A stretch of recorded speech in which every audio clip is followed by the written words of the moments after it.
প্রত্যেক মেয়েই তার বাবার কাছে রাজকন্যা। সুন্দর করে এই যে ফুল দিয়ে সাজিয়ে মেয়েটাকে নিয়ে আসা হলো। আগে তো পালকি ছিল, এখন তো পালকি নাই। ছেলেটি মঞ্চে দাঁড়িয়ে আছে মেয়েটিকে বরণ করার জন্যে।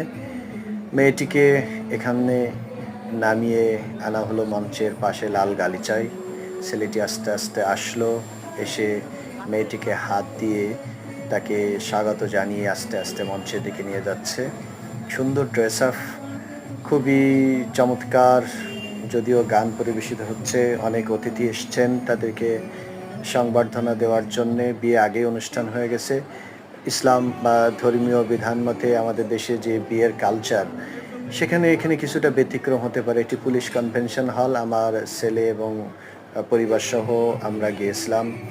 অনেক অতিথি, অনেক সুন্দরভাবে অনুষ্ঠান শেষ হয়েছে। তো মোটামুটি একটা ভালো বাংলাদেশি বিয়ের অনুষ্ঠান আপনাদেরকে দেখালাম।